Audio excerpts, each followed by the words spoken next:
আজকে আমরা প্রিয় দেশবাসীর কাছে জনবান্ধব একটি বাজেট প্রস্তাবনা আমাদের বিবেচনায় আমরা পেশ করতে যাচ্ছি।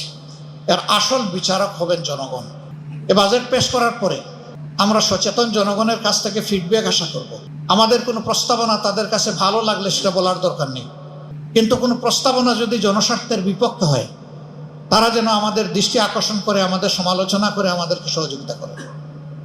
আমরা দৃষ্টি আকর্ষণ এবং সমালোচনাকে অভিনন্দন জানাবো, এখান থেকে শিখব, আমাদের জ্ঞানের ঘাটতি পূরণ করব, জনগণের জন্য আগামীতে আরও সুন্দর এবং আরও পরিপূর্ণ চিন্তা করার প্রয়াস পাব। এই দেশকে ভালোবাসার কারণেই আমরা মনে করি যে আগামী বাজেট কেমন হওয়া উচিত সেই ব্যাপারে জনগণের অভিপ্রায়কে অনুধাবন করে জনগণের সামনে আমাদের চিন্তাগুলো পেশ করা উচিত। এটি বাজেট নয়, এটা বাজেটের পূর্ব ধারণা। এখান থেকে যদি সরকার ভালো কিছু পিক আপ করেন জনগণ উপকৃত হবে। এটা কোনো দলের বিষয় নয়। আমরা এই বাজেট কোনো দলের জন্য দিচ্ছি না। এই বাজেট 18 বা 20 কোটি মানুষের জন্য হতে পারে। আমরা যে প্রস্তাবনাটা জনগণের সামনে পেশ করব এটা শর্ত আছে। এই বাজেট বাস্তবায়নের জন্য সততা স্বচ্ছতা লাগবে, জবাবদিহিতা লাগবে। সততা স্বচ্ছতা জবাবদিহিতা যদি নিশ্চিত করা যায়, আমরা মনে করি যে বাজেট প্রস্তাবনা আমরা করব সেটা অবশ্যই অর্জনযোগ্য, এটা অর্জন করা সম্ভব। কিন্তু যদি সততা স্বচ্ছতা এবং অ্যাকাউন্টেবিলিটি না থাকে তাহলে যে বাজেট সরকারই দেব ওই বাজেট কার্যকর হবে না। আরও কিছু বিষয় আমাদের প্রস্তাবনায় থাকবে, সেটা এখানে এবং সংসদে। আমাদের ফিসক্যাল ইয়ার হচ্ছে জুলাই টু জুন। জুন মাস বর্ষা, খরা, দুর্যোগ, সাইক্লোন এগুলাতে সাধারণত আমাদের দেশ আক্রান্ত হয়। আমরা লক্ষ্য করি এডিপির একটা বিশাল অংশ শেষের 2 মাসে তাড়াহুড়া করে বাস্তবায়নের চেষ্টা করা হয়। এটি বাস্তবায়ন নয়, এটি হচ্ছে গণলুটপাট। এর সুফল জনগণ পায় না, কিছু অসৎ সুবিধাভোগীদের পকেটের সুফল চলে যায়। আমরা সংসদে প্রস্তাব দেব যে আমাদের ফিসক্যাল ইয়ারটি ক্যালেন্ডার ইয়ারের সাথে মিলিয়ে করা হোক। তাহলে বর্ষার পানিতে আমাদের টাকাগুলা ধুয়ে মুছে সাফ হয়ে যাবে না, এই টাকাগুলার খবর পাওয়া যাবে ইনশাল্লাহ। নিয়ম রয়েছে, সম্পূরক বাজেট বর্ষার পুরা হওয়ার মিনিমাম 3 মাস আগে সংসদে পেশ করতে হবে, কিন্তু আমরা সম্পূরক বাজেট পাবো এই শেষ মাসে। বৈধ অবৈধ, ন্যায্য অন্যায্য সব খরচ হয়ে গেল, কালো সাদা একাকার হয়ে গেল। তারপরে সম্পূরক বাজেট সংসদের সামনে আসলো, তাতে জনগণের লাভ কি? আমরা কথা বললেই বা তার বেনিফিট কি? এই বিষয়গুলো আমাদের আগামীতে সংসদের ভিতরে প্রস্তাবনায় থাকবে ইনশাল্লাহ। আরও অনেকগুলো মৌলিক বিষয়। আমাদের ট্যাক্সেশন কালেকশনের যে পদ্ধতি রয়েছে এটা দারুণ ত্রুটিপূর্ণ। যারা ট্যাক্স দেন তারা 3টা ট্যাক্স দেন। একটা ট্যাক্স ট্রেজারিতে জমা হয়, একটা কিছু ব্যক্তির পকেটে যায় যারা ট্যাক্স কালেকশন করেন, আমি সবার কথা বলছি না কিন্তু অনেকেই, আর একটা চাঁদাবাজদের পকেটে যায়, ব্যবসায়ীরা অতিষ্ঠ, যার কারণে ট্রেজারির ট্যাক্সটা তার টার্নওভার ভলিউমের দিক থেকে ছোট হয়ে আসে। এখানে যদি সততা এবং স্বচ্ছতা মেনটেন করা যায়, অটোমেটিক্যালি ব্যবসায়ীরা বিপুল উৎসাহ নিয়ে আরও বেশি ট্যাক্স দেবেন জনগণ, রাষ্ট্রকে। রাষ্ট্র এবং জনগণ উপকৃত হবে। তাছাড়া ট্যাক্স বেসও সম্প্রসারণ করার প্রয়োজনকে আমরা অস্বীকার করি না। এই সবগুলোই আমাদের কনসিডারেশনে ইনশাল্লাহ থাকবে। এসবগুলো সামনে রেখেই 47 সালে যে ভূখণ্ডটি অখণ্ড ভারত থেকে এবং ব্রিটিশ শাসনের হাত থেকে মুক্তি পেয়েছিল, সেই সময় পূর্ব পাকিস্তানের যে সীমানা ছিল কার্যত আজকে তাই বাংলাদেশের সীমানা। সেই সময়টা যদি পূর্ব পাকিস্তান হিসাবে আমরা এই অঞ্চলের মানুষ একটা স্বাধীন দেশের অংশ না হতে পারতাম, তাহলে আমাদের ভাগ্যে কি হতো এটি হায়দরাবাদের দিকে তাকালেই এর উত্তর পাওয়া যাবে। উত্তর পাওয়া যাবে কাশ্মীরের দিকে তাকালে। আল্লাহ তাআলা সেই সুযোগ আমাদেরকে দান করেছিলেন, এই জন্য আল্লাহর দরবারে শুকরিয়া আদায় করি। এই সময় যারা অবদান রেখেছেন, ত্যাগ স্বীকার করেছেন, জীবন দিয়েছেন, লড়েছেন, মামলা খেয়েছেন, জেলে গিয়েছেন, তাদের সকলের প্রতি আমরা গভীর শ্রদ্ধা নিবেদন করছি।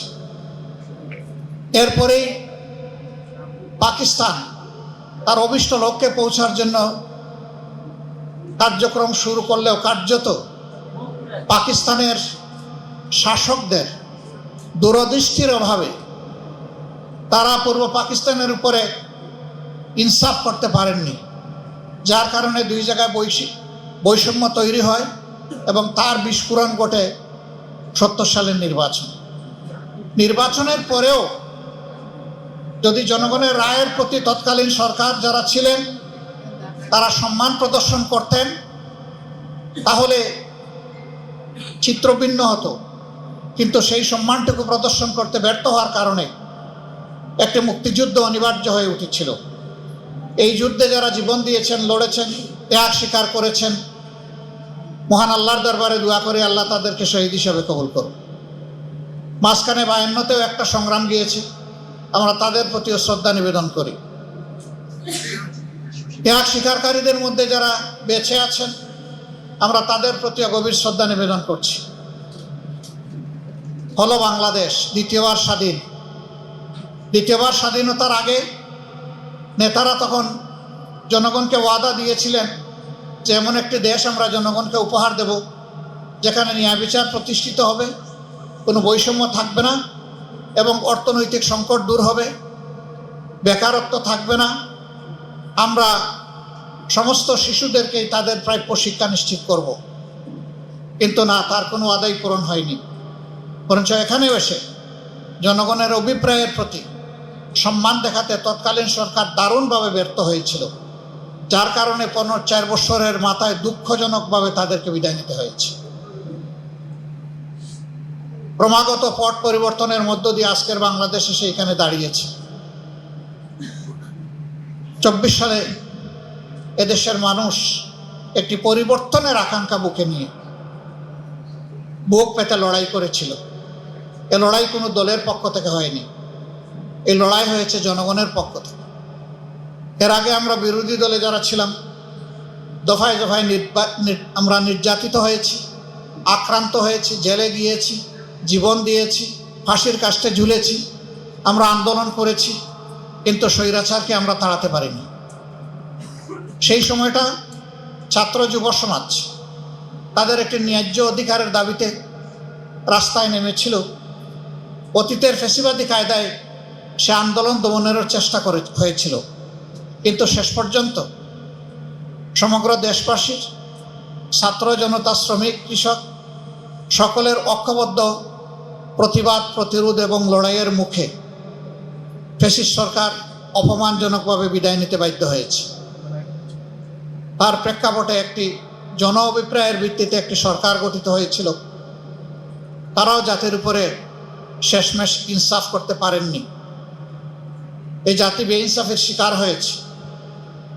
বিভিন্ন কথা এখন অনেকে নিজের থেকেই স্বীকারোক্তি দিচ্ছেন। সেই সময় যারা সরকারে ছিলেন আর অনেকে চুপ করে আছেন। তারা যদি ইনসাফ করতেন, আমরা বিশ্বাস করি আজকের বাংলাদেশের চিত্র হতো সম্পূর্ণ ভিন্ন। এটা করতেও তারা ব্যর্থ হয়েছেন।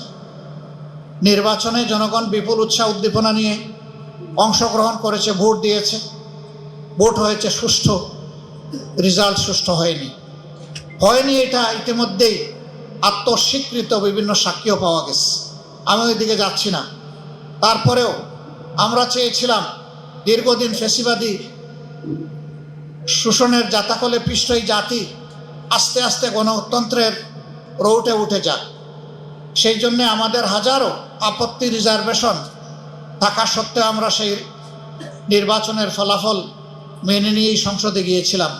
একদিনে 2টি নির্বাচন, একটা ছিল সংসদ নির্বাচন আর একটা সংস্কার পরিষদের নির্বাচন।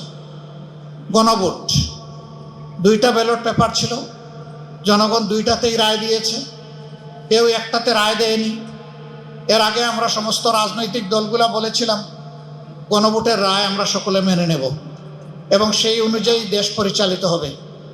কিন্তু ভোট অনুষ্ঠিত হলো, তারপরের দিনই বর্তমান সরকারি দল তারা তাদের ধারণা পরিবর্তন করলেন, তারা গণভোটকে অস্বীকার করলেন। দুটি শপথ নেওয়ার কথা, একটা নিলেন আর একটা নিলেন না। কেন নিলেন না তার ব্যাখ্যা তারা ইতিমধ্যে দিয়েছেন। তারা বলেছেন নির্বাচন হওয়ার স্বার্থে তারা জনগণকে অনেক কিছু বলেছেন, আসলে এটা তাদের মনের কথা নয়। যদি রাজনীতিবিদরা এইরকমই জনগণকে ধোঁকা দিয়ে থাকেন, তাহলে রাজনৈতিক প্রতিষ্ঠানের উপর জনগণের আস্থা তৈরি হবে কিভাবে? আমরা বিস্মিত, আমরা নিন্দা জানাই। ঠিক হয়নি জনগণকে এইভাবে ধোঁকা দেওয়াটা। আপনারা দেখেছেন সংসদের ভিতরে গণভোটের গণরায়, যা ৬৮.৬% মানুষ ভোট দিয়ে হা বলেছিল, তার পক্ষে বিরোধী দলের অবস্থান ছিল ঐক্যবদ্ধ এবং স্পষ্ট। আমরা আলোচনা করেছি, কিন্তু ২/৩ জুড়ে সরকারি দল আমাদের দাবি অগ্রাহ্য করে বাস্তবে জনগণকে অপমানিত করেছে। গণভোটের রায় ব্যর্থ হওয়ার দলিল বাংলাদেশেও নাই, বিশ্বেও নাই। গণভোট বাংলাদেশের মতন ছিল না, এটি ৪র্থ গণভোট। এর আগে ৩টে গণভোট অনুষ্ঠিত হয়েছে এবং যথারীতি তার গণরায়ও বাস্তবায়িত হয়েছে, কিন্তু এবারে সেই প্রথমে বিপত্তি ঘটল।